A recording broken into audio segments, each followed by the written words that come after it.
Bonsoir à toutes et à tous et bienvenue à cette nouvelle édition de Direct. La semaine dernière, le chef de l'État, le président Abdel Fattah el-Sisi, a inauguré la plus grande cité pour les industries agroalimentaires au Moyen-Orient.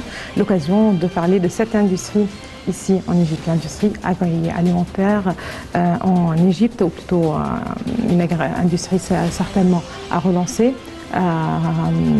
C'est la cité, encore une fois, ce sont des usines agroalimentaires dans la cité de Sadet au nord du pays. Ça va être pour la partie débat, mais justement pour commencer, on commence avec l'actualité, mais j'aimerais bien ouvrir aussi des parenthèses pour rappeler que l'Arabie saoudite va permettre aux pèlerins vaccinés contre le coronavirus venant de l'étranger d'effectuer le petit pèlerinage musulman 18 mois après la fermeture des frontières au royaume. À présent, on commence avec l'actualité et c'est surtout l'arrivée en visite officielle d'un jour à Bahreïn du ministre des Affaires étrangères Sameh Choukri qui s'est entretenu dans le cadre de cette visite avec le roi bahreïni Hamad Ben Issa Al Khalifa, auquel il a remis une lettre écrite par le président Abdel Fattah el-Sisi portant sur l'importance de renforcer les relations bilatérales et de coordonner les positions vis-à-vis des derniers développements régionaux. Lors de l'entretien, M. Choukri a réaffirmé l'intérêt accordé par l'Égypte à la coordination et la concertation continue entre les deux pays en ce qui concerne les derniers développements sur le plan régional. Ceci intervient dans le cadre des efforts déployés par les deux pays arabes pour faire instaurer la paix et faire avancer des solutions politiques loin des ingérences régionales et en tenant compte de la position fixe de l'Égypte vis-à-vis de la sécurité de la région du Golfe qui fait partie de la sécurité nationale du Caire. De son côté, le roi bahreïni Hamad Ben Issa Al Khalifa a réitéré la convergence de vues avec le président el-Sisi en ce qui concerne les défis régionaux tout en saluant le rôle assumé par l'Égypte en tant que base de la stabilité dans la région arabe.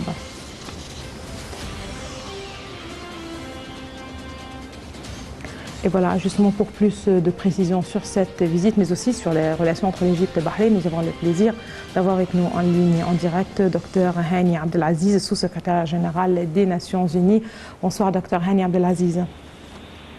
Bonsoir madame. Voilà, des relations certainement très particulières lient l'Égypte avec les pays du Golfe en général, mais aussi avec Bahreïn.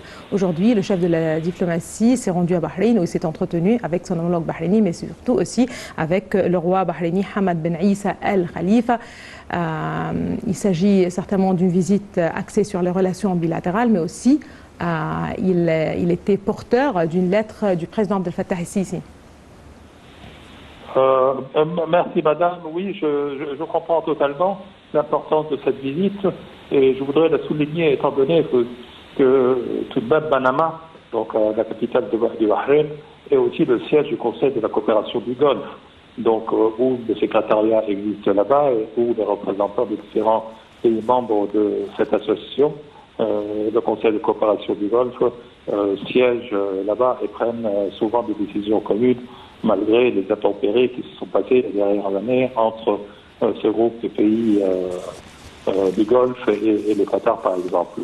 Le Bahreïn a une importance aussi très particulière et très significative, dans le sens où c'est un pays qui est très convoité par l'Iran chiite, par exemple.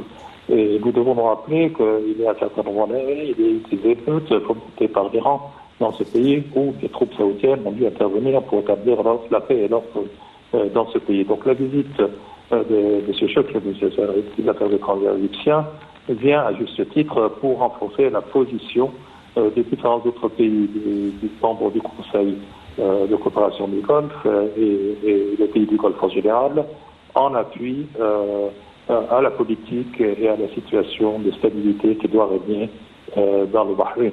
Ça démontre l'intérêt de l'Égypte envers cette stabilité importante. C'est au-delà de l'importance réelle, mais ça a aussi une importance et une signification symbolique très importante dans le contexte que je viens de mentionner, celui des interventions iraniennes depuis plusieurs années. C'est la convoitise que l'Iran a envers ce pays en particulier. Très bien, lorsque vous parlez de symbolique, c'est-à-dire certainement une importance très claire et très particulière, mais lorsqu'il s'agit aussi de visites symboliques, c'est-à-dire à quel point sont importants vraiment, ou sont importantes ces visites mutuelles et réciproques entre les dirigeants arabes, les représentants des dirigeants arabes, pour insister sur la convergence en ce qui concerne les différentes questions qui préoccupent le monde arabe ou les défis aussi dont ces pays arabes, nos pays arabes font face. Non, je ne voulais pas dire du tout que c'est une visite symbolique. Bien au contraire, Oui. je voulais dire que la visite porte un symbolisme.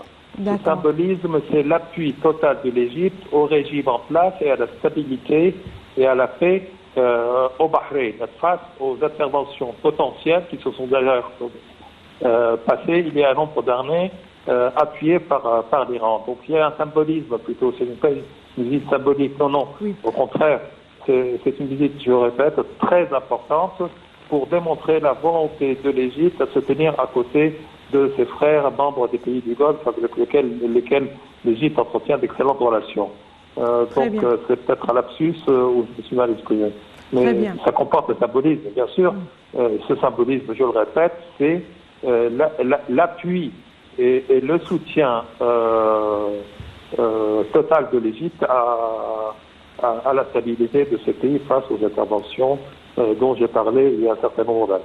Tout à fait, Dr Hani Abdelaziz, c'est entendu, tout à fait, c'est très clair. J'ai voulu seulement préciser que de telles visites peut-être envoient ou insistent sur un message au monde entier que les pays arabes sont plus ou moins, ou que l'Égypte, tout comme d'autres pays arabes, ont les mêmes points de vue, les mêmes positions vis-à-vis des questions régionales. Voilà, c'est un message que ces pays envoient au monde entier. Justement, encore une fois, on insiste sur une convergence de points de vue en ce qui concerne toutes les questions qui préoccupent le monde arabe. Est-ce que c'est... Oui, vous avez amplement raison. Vous avez amplement raison. Et ça suscite aussi, il faut être franc et clair, dans le domaine d'échange entre les deux pays. Nous appuyons nos frères et nos amis des pays du Golfe. Ils nous appuient aussi, ils appuient les positions égyptiennes concernant d'autres dossiers plus importants, aussi importants pour l'Égypte, c'est-à-dire la question de l'Éthiopie, du Grand Dame, la situation en Libye, etc., la situation à l'est de la Méditerranée. Nous avons besoin de l'appui de nos frères membres des pays de la coopération du Golfe, comme ils ont besoin aussi de l'appui égyptien dans leur position face à l'hégémonisme potentiel de l'Iran, d'un pays voisin. Donc j'appuie totalement ce que vous avez dit. C'est un message que nous envoyons tous les deux, le Bahreïn, l'Égypte et les pays du Conseil de coopération du Golfe, au monde entier, sur la convergence que vous l'avez bien dit, des points de vue sur les problèmes essentiels et les intérêts primordiaux des deux parties. Très bien. Merci beaucoup à vous, Dr Hani Abdelaziz, vous êtes sous-secrétaire général des Nations Unies. Merci beaucoup de vos précisions. Là, à présent, madame, monsieur, je vous laisse avec un compte-rendu des activités présidentielles au cours de la semaine qui s'est écoulée.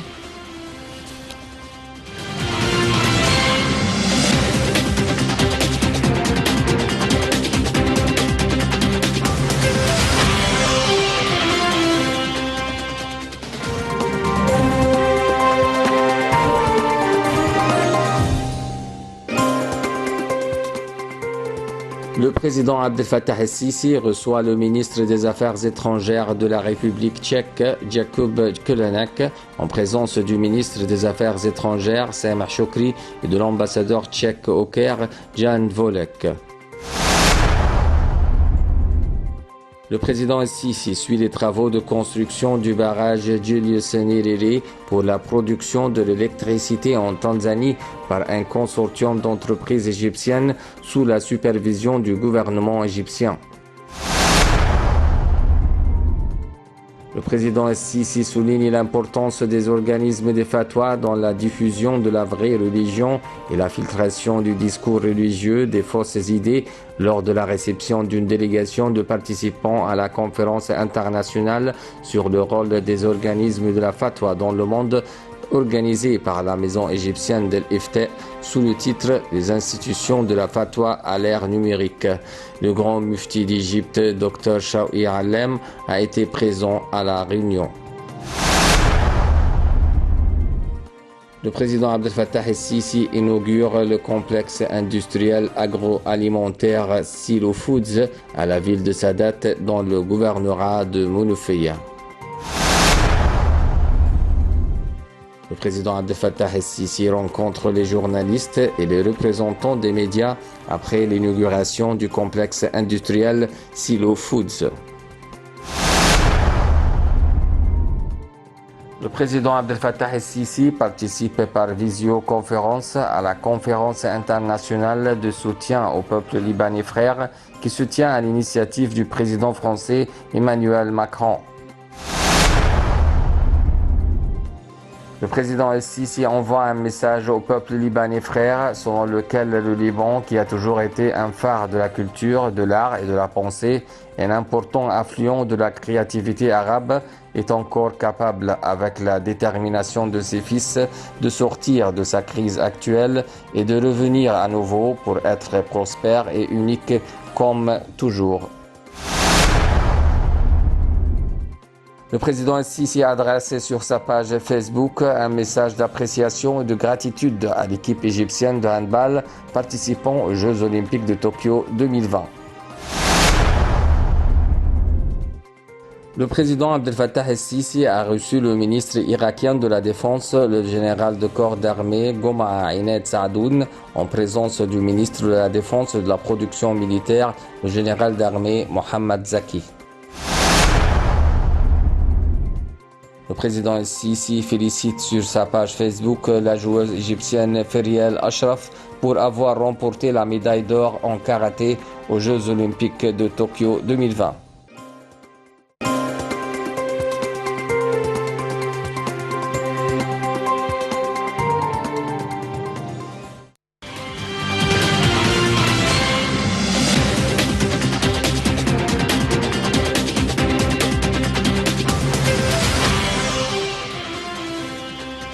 Le président Abdel Fattah el-Sisi a affirmé la semaine dernière que l'État veillait à contrôler les prix des denrées alimentaires, notamment les produits de base, malgré les conditions difficiles telles que la crise de coronavirus ou les canicules et leur impact sur l'industrie et l'agriculture en général. Le chef de l'État a tenu ses propos en inaugurant mardi dernier la plus grande ville des industries agroalimentaires au Moyen-Orient, dans la cité de Sadet, dans le nord du pays. Les détails tout de suite dans ce commentaire signé Dalia Karam.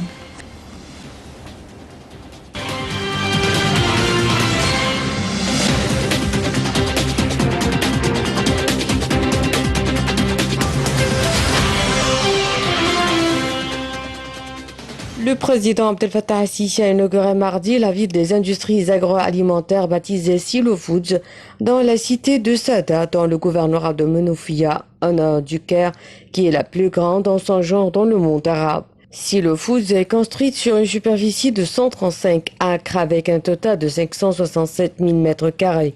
La première phase qui a été inaugurée mardi comprend 10 usines. Elle comprend aussi une ferme pour la culture du blé qui constitue le matériau de base pour la fabrication dans cette ville, ainsi qu'un complexe de silos avec un total de 14 silos et une capacité de stockage d'environ 70 000 tonnes. On y trouve également un moulin à blé électronique qui comprend 2 lignes de production avec un broyage total de 234 000 tonnes par an, car il approvisionne les usines en farine, le composant principal de tous les produits dans toutes les usines. La première phase comprend également une usine de pâtes et de nouilles avec un total de 5 lignes de production avec une capacité de production de 151 000 tonnes par an pour les meilleurs types de pâtes et de nouilles. La nouvelle ville des industries agroalimentaires Silo Foods comprend également une boulangerie industrielle qui comprend 5 lignes de production. Elle comporte aussi un complexe d'impression, une usine de carton, une usine de recyclage des gaz d'échappement, de recyclage et de réutilisation de l'alcool et des bâtiments de services administratifs et hôteliers. Cette ville des industries agroalimentaires qui s'étend sur une superficie de 135 acres. Elle comprend 10 usines avec une capacité de production totale de 470 000 tonnes par an pour environ 40 produits. Elle a été construite conformément aux normes ISO. Lors de son intervention, le président Sisi a souligné que Silo Foods vise principalement à assurer des repas à tous les écoliers, à pallier les divers problèmes de santé et à créer de nouvelles générations en bonne santé. Il a ajouté que l'État veille à contrôler les prix des denrées alimentaires, notamment les produits de base, malgré les conditions difficiles telles que la crise de coronavirus ou les canicules et leur impact sur l'industrie et l'agriculture, soulignant que l'objectif de la réhabilitation des usines est de développer les produits alimentaires tout en contrôlant les prix sous conditions particulières. Selon les responsables, cette nouvelle cité agroalimentaire contribuera efficacement à la relance de l'économie nationale en subvenant aux besoins du marché et en offrant de nouvelles opportunités d'emploi à des milliers de main-d'œuvre. Il s'agit également d'un pas important vers la réalisation de l'autosuffisance alimentaire.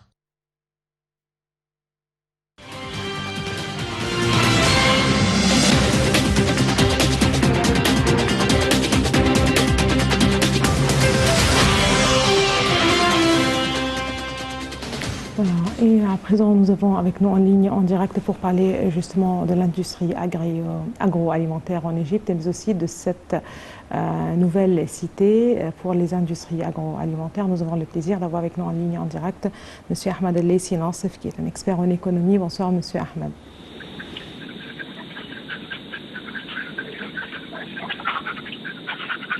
M. Ahmed El-Laissi Nassif. Bonsoir, madame.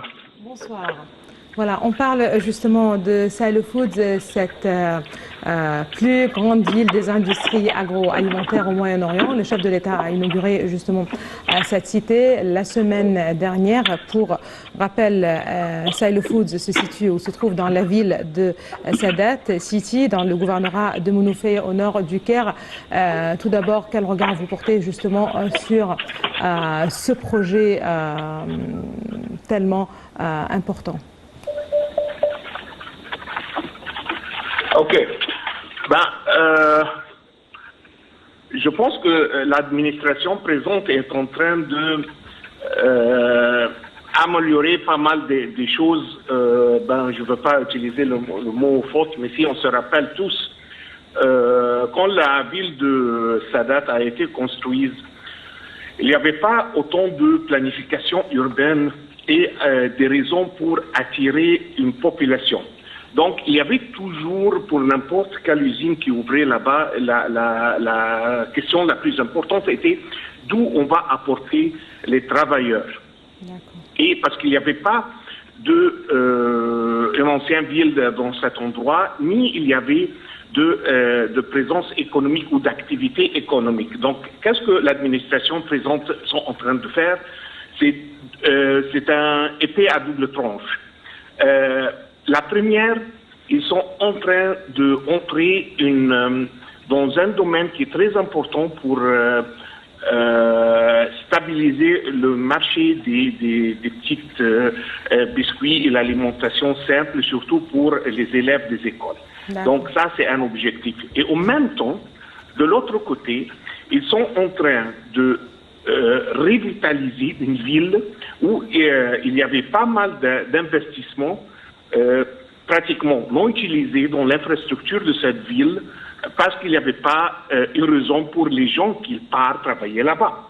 Et maintenant, l'administration présente est en train de fixer les fautes du passé, si vous voulez, dans deux côtés. La première, c'est avoir une présence dans une catégorie alimentaire où on peut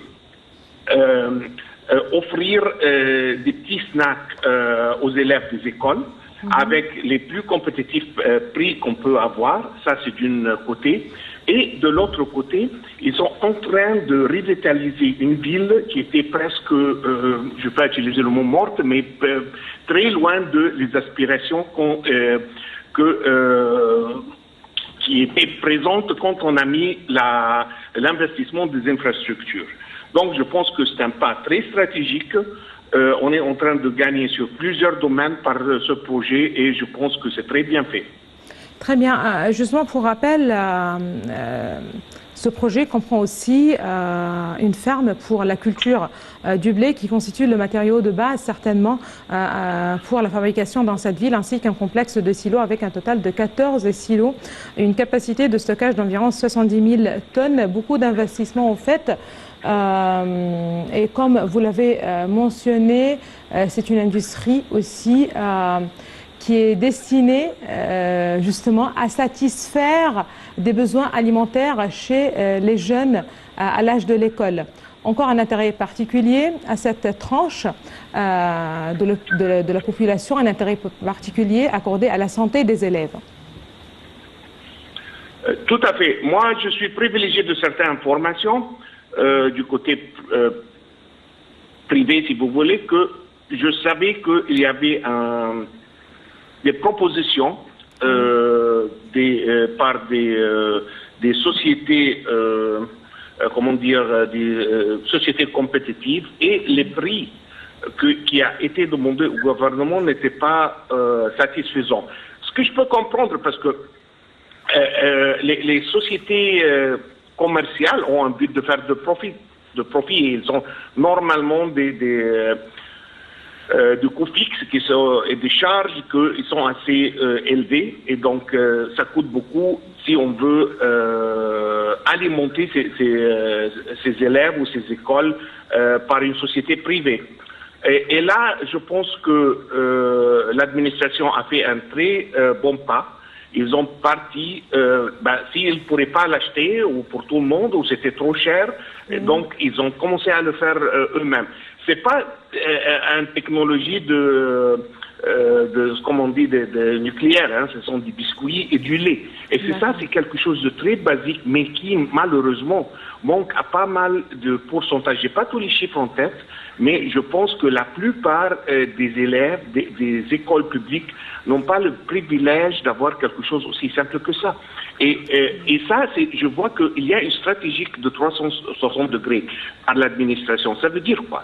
Ça veut dire que lors on est en train de faire 100 milliers de santé, on a ce très grand projet national pour améliorer la santé des Égyptiens. Je vois l'administration, ils sont en train de commencer par la base, où ils doivent commencer vraiment, c'est avec les élèves des écoles. Parce que quelqu'un qui est bien nourri quand il est encore jeune, quand son corps est en formation encore, là, quand il va grandir, il va être un peu plus robuste, il va être un peu plus, il va pouvoir résilier à pas mal des risques sanitaires. Là, c'est la bonne place à commencer par l'administration. Et je pense que ça n'a pas très très bien joué.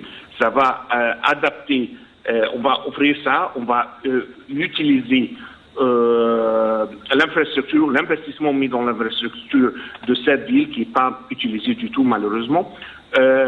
Et en plus, on va avoir amélioré au moins 2 problèmes de santé pour les Égyptiens. Donc on gagne surtout les Français, si vous voulez.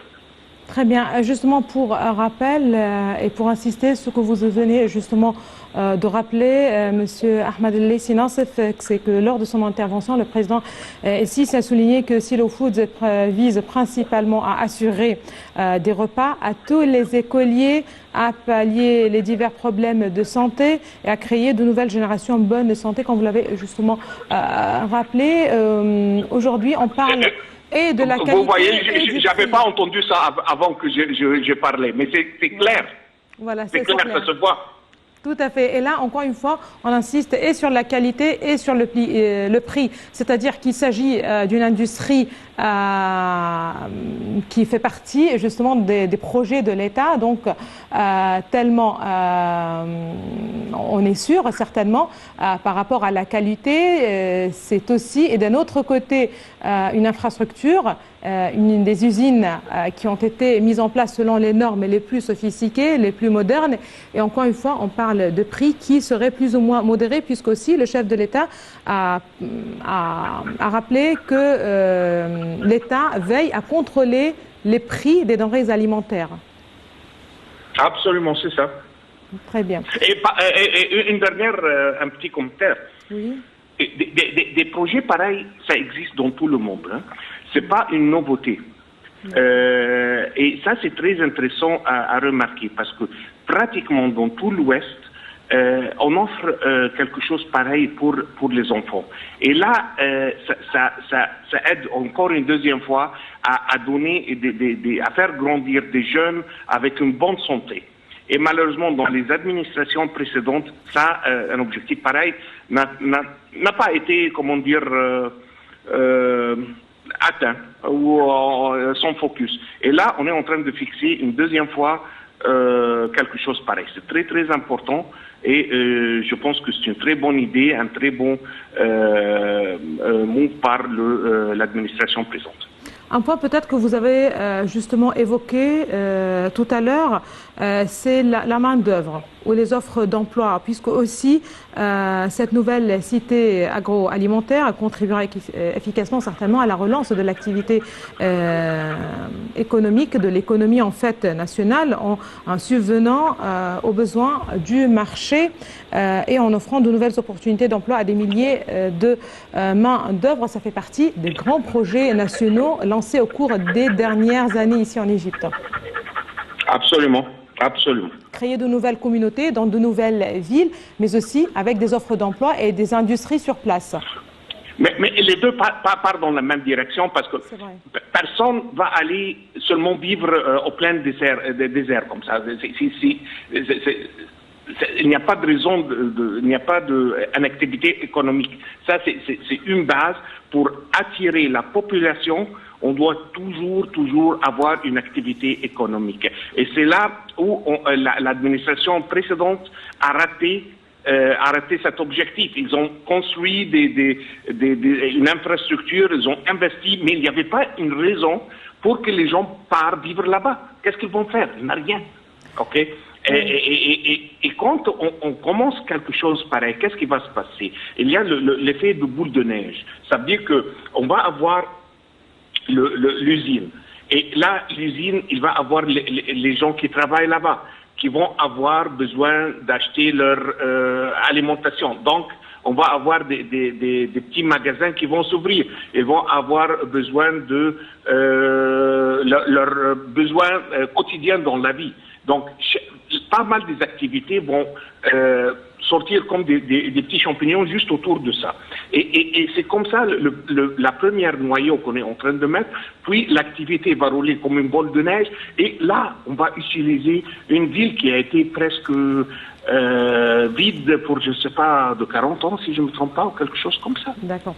Et pour terminer, monsieur Nansef, est-ce que c'est aussi un pas, vous pensez, vers l'autosuffisance alimentaire? L'autosuffisance alimentaire, voilà, tellement aussi voulu par l'État. Ça peut ça reste toujours une stratégie.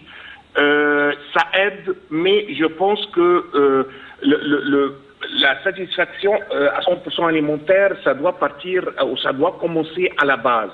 Ça veut dire, c'est pas par les usines, mais c'est un peu plus par l'agriculture.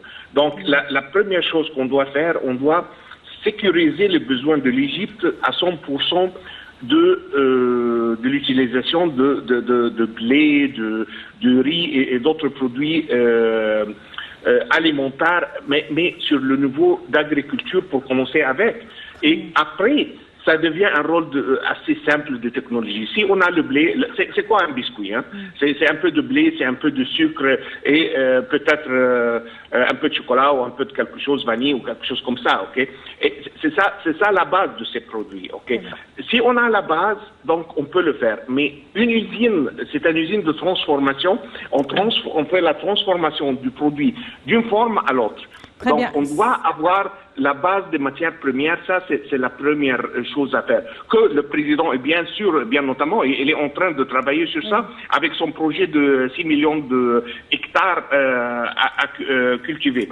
Et aussi on avait une perte énorme dans le blé. On était, si je ne me trompe pas, ou le plus grand ou le deuxième plus grand importateur du blé dans le monde. Et on a découvert que il y avait une fuite de presque qui partait jusqu'à presque 20% de ce qu'on a importé parce que ça a été mal magasiné.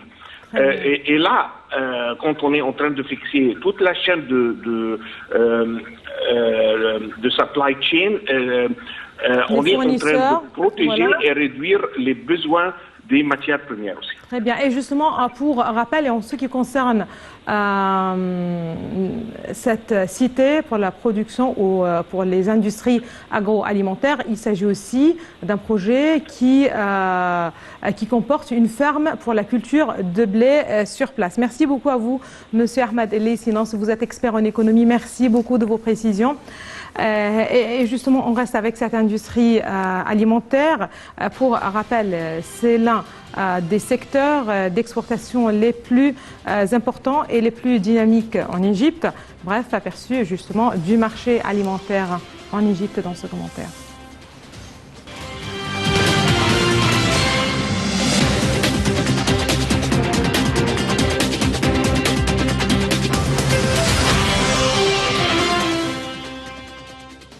La superficie cultivée en Égypte s'élevait à 8 970 000 fedans en 2018. L'Égypte vise une augmentation de la superficie des terres cultivées d'ici 2030. Le projet de 1,5 million d'acres, l'un des méga-projets de développement, vise à sécuriser les récoltes stratégiques telles que le blé et les plantes médicinales et aromatiques. L'industrie alimentaire représente un grand nombre de sous-secteurs. L'industrie alimentaire comprend à la fois la fabrication de denrées alimentaires et la fabrication de boissons. Il est à remarquer la force du sous-secteur des produits agricoles en Égypte, suivi par des produits laitiers, des moulins, des huiles, des grasses, de l'eau naturelle et autres. Le gouvernement égyptien encourage des projets d'investissement sur la remise en état des terres afin d'augmenter les superficies cultivées. Les fabricants de produits alimentaires en Égypte assurent une production et un emballage de haute qualité à des prix compétitifs et attirants pour les marchés internationaux. L'industrie alimentaire est l'un des secteurs d'exportation les plus importants et les plus dynamiques en Égypte. Le gouvernement égyptien tient à créer un environnement propice à l'investissement pour attirer davantage d'investissements locaux et étrangers des secteurs privés et privés vers les industries agroalimentaires pour promouvoir le développement du pays et pour offrir davantage d'opportunités d'emploi aux jeunes.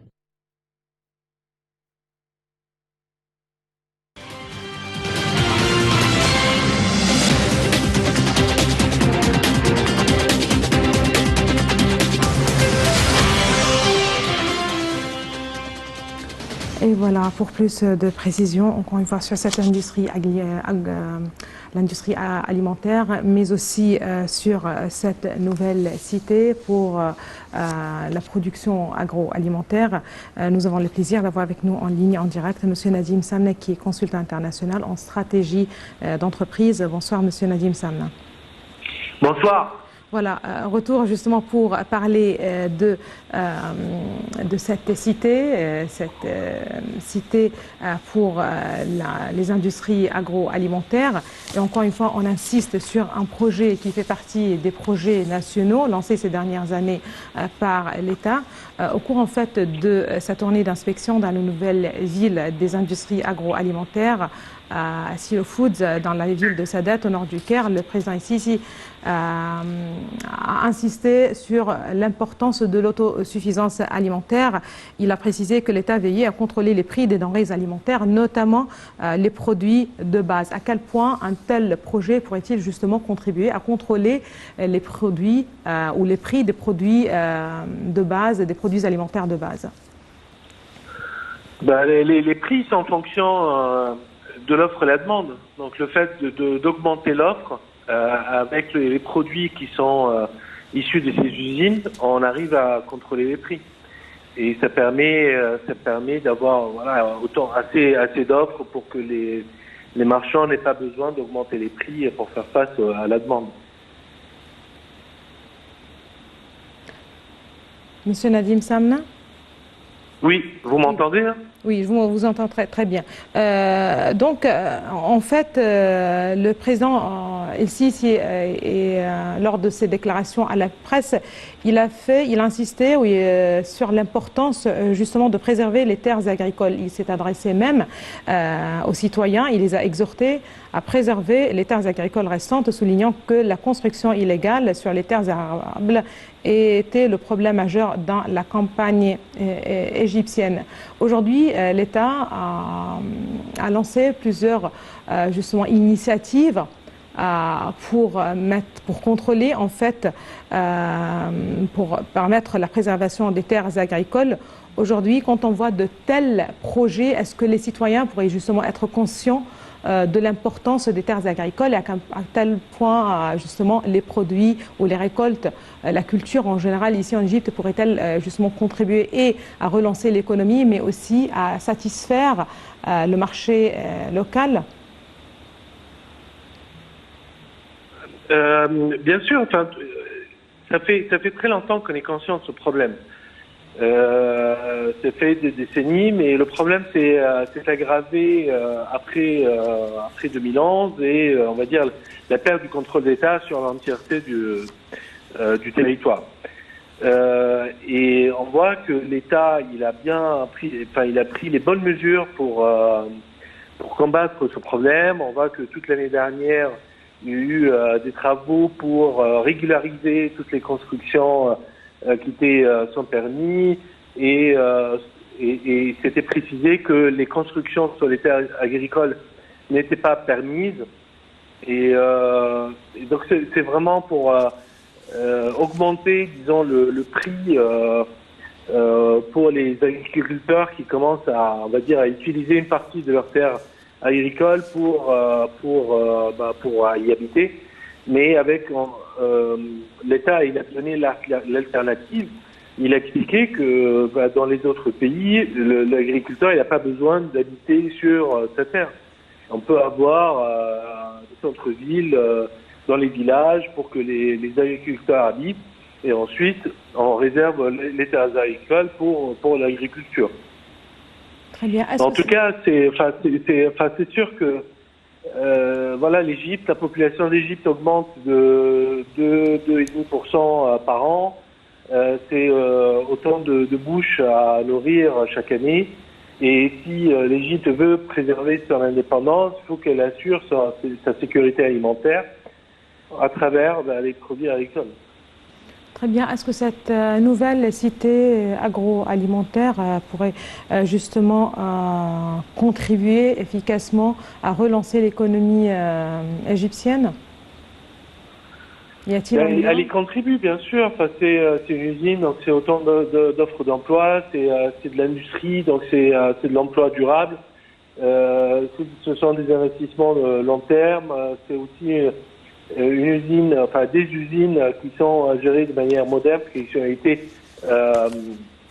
designées de manière moderne pour avoir plus d'efficacité. Donc, elle joue un rôle de modèle pour d'autres usines qui seront construites ou restaurées dans les prochaines années. Donc, c'est sûr, là, la contribution à l'économie est importante. En général, les fabricants de produits alimentaires en Égypte assurent une production et un emballage de haute qualité à des prix compétitifs et attirants pour les marchés internationaux. Est-ce que c'est assez? Justement, comment aussi encourager l'exportation de produits alimentaires déjà une activité lancée par le pays? En fait, ce que je disais, il y a un esprit moderne dans la construction de cette ville alimentaire. On a plusieurs usines en fait qui font partie de ce qu'on appelle la chaîne de valeur. C'est comme vous avez dit, il y a les produits eux-mêmes, il y a l'emballage, il y a le conditionnement, et ça, ce sont des machines différentes qui fabriquent tous ces produits pour, au final, avoir un produit final qui peut être, acheté directement par le consommateur final. Et le fait d'avoir toutes ces usines sur le même endroit, ça permet de réduire énormément les coûts de transport, les coûts de logistique, les coûts de maintenance. Ça permet aussi d'étudier ensemble les meilleures solutions pour augmenter encore plus l'efficacité. Et lorsqu'on parle d'efficacité, ça veut dire que on peut réduire le prix de revient. Et si on réduit le prix de revient, ça nous permet d'être plus compétitif sur les marchés internationaux et donc pouvoir exporter plus facilement. Merci beaucoup. C'est une manière très très simple. Cette usine permet de résoudre cette équation. Voilà, on l'espère bien. Merci beaucoup à vous, Monsieur Nadim Samna. Vous êtes consultant international en stratégie d'entreprise. Merci beaucoup de vos précisions. Et là, justement, pour rappel, le président ici, lors de sa tournée d'inspection dans la nouvelle ville des industries agroalimentaires, baptisée Silo Foods, dans la ville de Sadat, au nord du Caire, a fait des déclarations importantes à la presse et aux médias. Voici un compte-rendu des déclarations les plus importantes.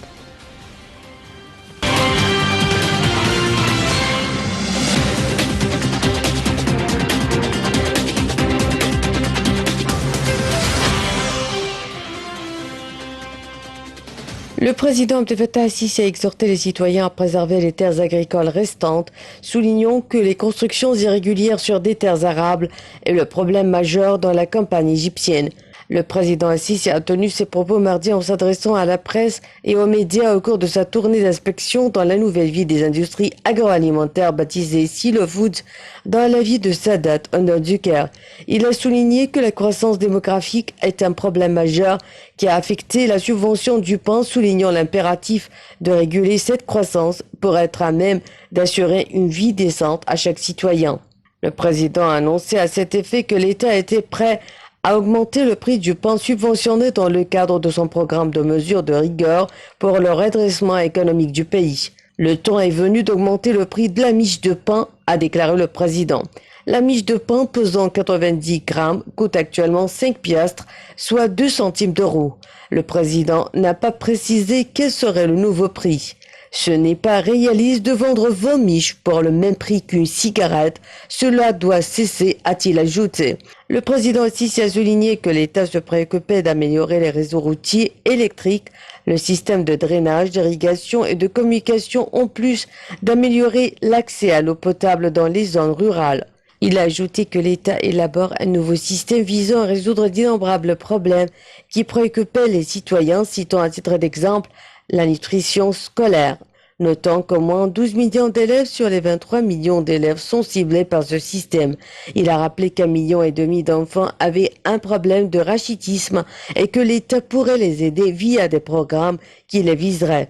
Le président Sisi a affirmé que l'État accueillait favorablement la contribution du secteur privé aux différents projets vu ses compétences de gestion. Le secteur privé est un catalyseur du développement pour le pays, a précisé le président, affirmant la grande confiance de l'État en ce partenaire économique important. Le président a souligné que les problèmes sur lesquels bute l'initiative de vie décente pour le développement rural ne concernaient pas seulement les mécanismes de sa mise en œuvre, mais aussi son financement qui s'avère un problème crucial. Pour autant, ajoute le président, l'État s'évertue à assurer le financement nécessaire pour la mise en œuvre des différents projets de développement pour parvenir à les achever dans les plus brefs délais dans le but d'améliorer les conditions de vie des citoyens.